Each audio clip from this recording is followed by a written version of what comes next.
Today I'm going to create something beautiful with these purple scraps. I keep my scraps in colour, I just find that easier for me, and I'm going to just sort through these. I want strips, so I'm going to put the bigger pieces aside for now and just sort out some smaller pieces, and we'll work from those.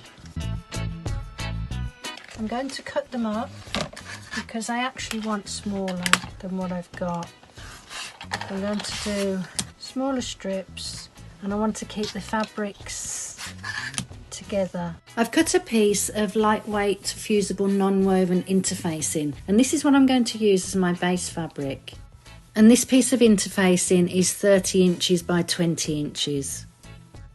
I'm going to bring the interfacing over to my ironing board and make sure that you have the bobbly side up. The bobbly side is the glue side. I'm going to work through the fabric, doing a section at a time, and press as I go. I think I want to use one of these Mickey heads and place it in the middle somewhere on half of the side of the fabric. Let me just see. Okay, so that's about half of the fabric. I'm just going to place it there, up a little bit I think, and work from that. If there's any fabric that needs pressing, just give it a press first. I want to keep the same fabric in blocks, but keep them in smaller strips, so that when I come to sew them down, it gives them a bit of added design. What I like about doing this is you have no clue of what your fabric is going to turn out like until it's finished. And I just love that. It's like creating art with scrap of fabric. And I'm just layering the fabric up randomly.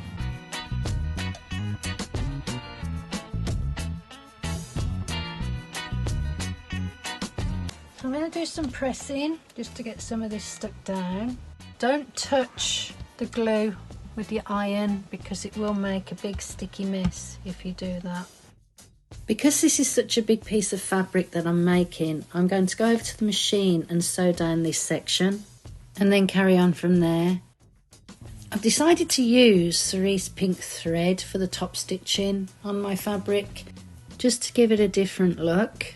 I am using a regular zigzag, I'm not using a small zigzag or a tight zigzag, and I'm going to go over all of the edges and zigzag those down. I'm not going to start in any particular place, I'm just going to go with it. I think I'll start down in this corner, being as though it wants to come up. I always do a lock stitch.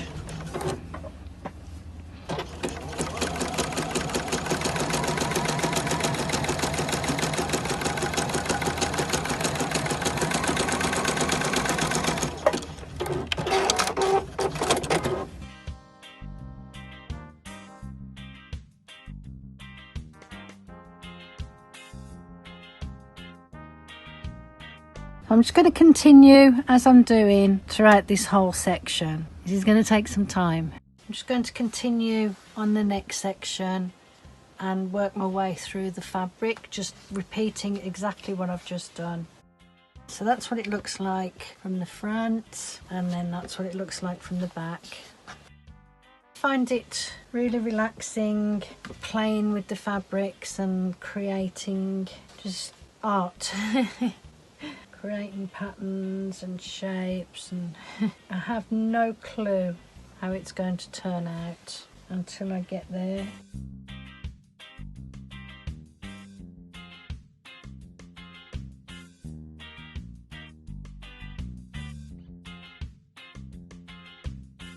Thank you so much for watching. I really appreciate it. If you enjoy what I do, please subscribe. It helps my channel grow. Comment, like, share, all of the above.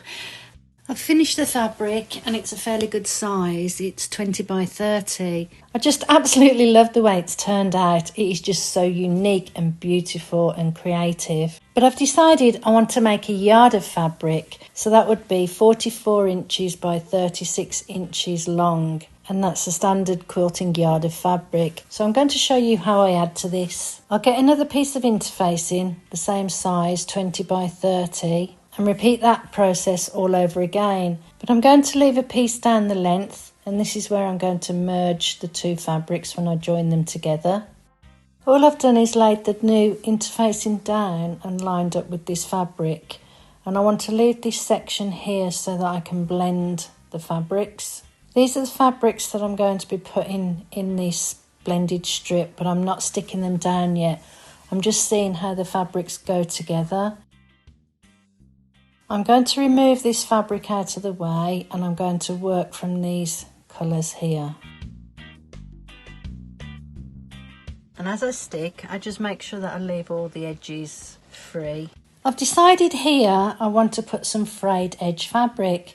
So what I'm doing is I'm cutting the fabric about 3/8 of an inch, 1 centimetre, and pulling it apart, and this gives it a really nice soft frayed edge. Then I'm taking a needle, a pin, and scraping away some of the strands, and that's just giving it a nice soft edge on this side.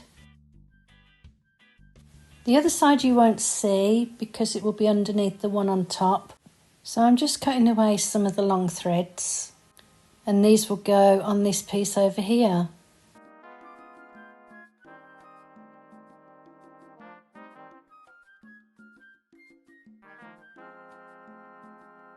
And now I'm pressing down this section, and then I'm going to head over to the sewing machine and sew this section down before continuing.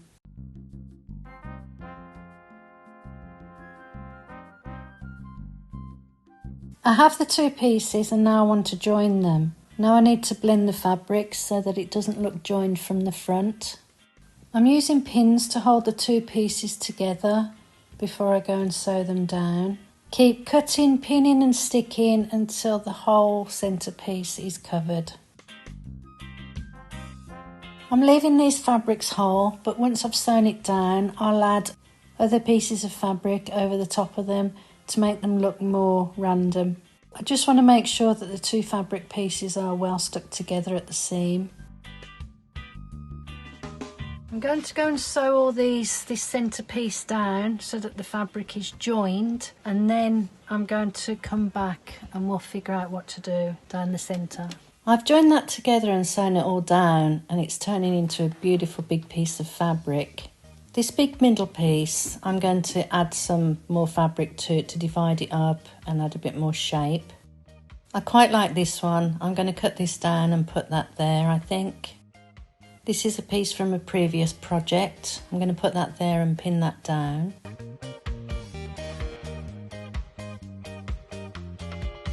What I'll do with these bigger pieces is just sew some straight lines to split that up.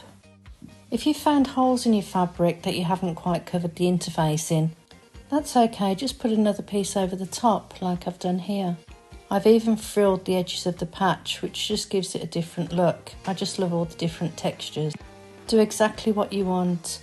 Now I'm happy with that, so I'm going to go off over to the machine and finish sewing all that down. I am so happy with this. I've got this huge piece of fabric, one of a kind fabric that I can do anything with, just like you would with normal fabric, but it's just so different and unique.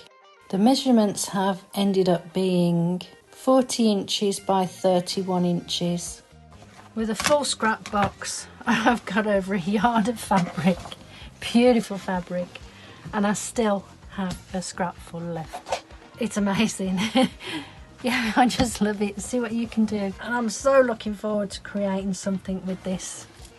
I am so excited. But this is the bit that I love, just making the fabric art. And you can finish embellishing it with stitches and beads and anything else that you want to add to it to make that crazy fabric. Just play with your fabric, go ahead, do exactly what you want. There's no rules, and see what you can come up with.